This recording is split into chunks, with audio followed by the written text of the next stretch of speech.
National testing agency इन दिनों ये जो परीक्षा कराने वाली संस्था है वो पूरे देश में चर्चा का विषय बनी हुई है। 18 जून को यूजीसी नेट की परीक्षा हुई और उसमें गड़बड़ियों की आशंका के चलते एनटीए ने उस परीक्षा को रद्द कर दिया। नीट परीक्षा के लिए पिछले 15 दिनों से लगातार देश के अलग अलग हिस्सों और इलाकों में छात्र और उनके पेरेंट्स आंदोलन कर रहे हैं, विरोध प्रदर्शन कर रहे हैं, लेकिन बावजूद उसके ना तो एनटीए की कान पर जू रेंगा है और ना तो केंद्र सरकार पर। आज बहुत दिनों के बाद ऐसा देखा गया कि इधर शास्त्री भवन है जहां पर मानव संसाधन विकास मंत्री धर्मेंद्र प्रधान यानी शिक्षा मंत्री बैठते हैं और उनके दफ्तर के बाहर आज छात्र संगठनों का, छात्रों का बड़ी संख्या में विरोध प्रदर्शन हुआ। ये देखिए बसेस लगाई गई हैं, यहाँ से 3 बस में बच्चों को ले जाया जा चुका है। कुछ बच्चे सड़क पर घेर के यहाँ बैठे हुए हैं। इस बीच राहुल गांधी ने प्रेस कॉन्फ्रेंस की और उन्होंने कहा कि प्रधानमंत्री मोदी अगर रसिया और यूक्रेन का वॉर रुकवा सकते हैं तो ये परीक्षा रद्द नहीं करवा सकते। और यहाँ कुछ बच्चियाँ भी हैं जो इस टेम्परेचर में भी विरोध प्रदर्शन। आपने नीट भी दिया था?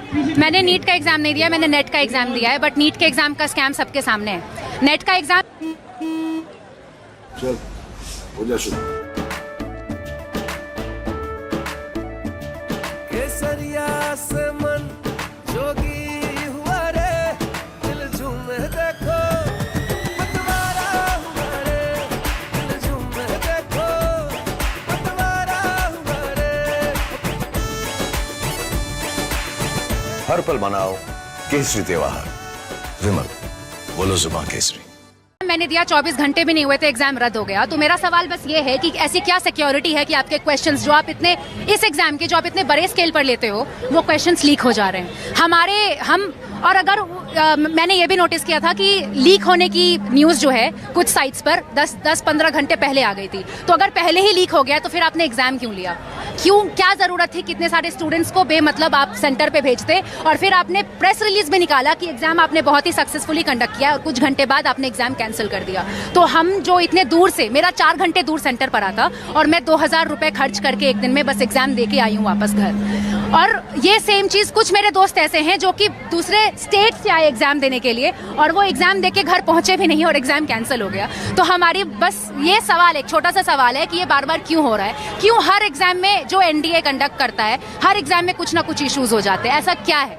देखिए, ये यूजीसी नेट की परीक्षा इन्होंने दी थी और 9 लाख बच्चे उसमें अपीयर हुए थे। साल में 2 बार ये परीक्षा यूजीसी नेट की होती है और इसके जरिए डिग्री कॉलेजेस में, यूनिवर्सिटीज़ में प्रोफेसर जो पात्रता है वो एलिजिबिलिटी टेस्ट है, जो अच्छी रैंकिंग जिन बच्चों की होती है उन्हें स्कॉलरशिप मिलती है यूजीसी की तरफ से। वो करीब जूनियर रिसर्च फेलोशिप होती है, करीब 45,000 रुपये। और जो देश के क्रीम बच्चे हैं उन्हें माना जाता है, खास करके आर्ट्स स्ट्रीम के जो इससे निकलते हैं। तो एक तरफ तो पोस्ट ग्रेजुएशन के बाद होने वाला एग्जाम यूजीसी नेट वो भी लीक हो रहा है, दूसरी तरफ 12वीं पास किए बच्चे जिन्होंने नीट एग्जाम दिया था वो भी लीक हो रहा है। पुलिस कांस्टेबल का पर्चा भी लीक हो रहा है और टीचर का भी पर्चा लीक हो रहा है।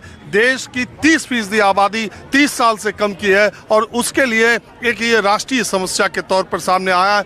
आपको लगता है कि ये सारी फसाद का जड़ एनटीए है? एक्चुअली यस, क्योंकि जब हम सेंट्रलाइज करते हैं किसी भी चीज़ को तो बहुत ज़्यादा ऑप्शंस हो जाते हैं इश्यूज होने के, ठीक है, बहुत ज़्यादा मौके उठ जाते हैं और जो कि हमें दिख रहा है। और एनटीए जड़ इसलिए भी है क्योंकि हम पैटर्न देख रहे हैं, हर एग्जाम में कुछ ना कुछ हो रहा है। इससे पहले सीयूईटी था, सीयूईटी की इश्यूज भी आप देख लीजिए, स्टूडेंट्स का सेंटर अचानक से लास्ट मोमेंट पे चेंज कर दिया जा रहा है दूसरे शहर में। How will they cope? These are are issues. ये जो काफ़ी बुनियादी समस्याएं हैं, ठीक है। मैं कोई बहुत बड़े स्तर पर बात भी नहीं कर रही हूँ कि मुझे पूरी मिनिस्ट्री में कुछ बदलाव होना चाहिए, ऐसा मुझे दिक्कत है क्योंकि actually at the end of the day ये सारी रिस्पॉन्सिबिलिटी उन्हीं की है। ये सारे स्टूडेंट्स के जो इश्यूज हैं जो क्लियर होने चाहिए, अगर वो नहीं हो रहे हैं तो ये क्या रीज़न है और ये क्यों बार बार एक ही तरीके की दिक्कतें हो रही हैं और इस पर क्यों इसका समाधान नहीं किया जा रहा है? ये सब परेशानियाँ हैं जो। क्या नाम है आपका? सिमरन। मैं स्टूडेंट्स फेडरेशन ऑफ इंडिया से हूँ, SFI।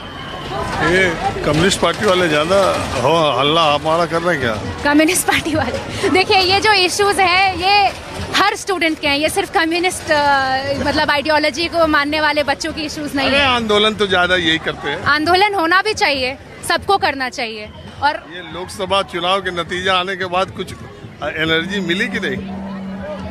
लोकसभा चुनाव से एनर्जी तो मिली ही, क्योंकि ये पता चल गया कि मतलब जितने जनता को वो उल्लू का पट्टा समझते थे उतने हम हैं नहीं, और जिन्होंने वोट दिया है स्पेशली उन इलाकों में जहां उन्हें लगा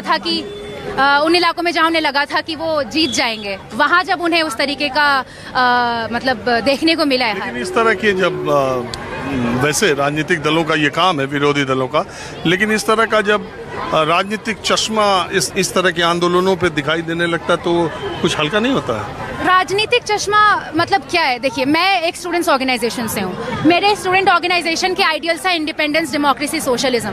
हमारा मोटो है स्टडी एंड स्ट्रगल।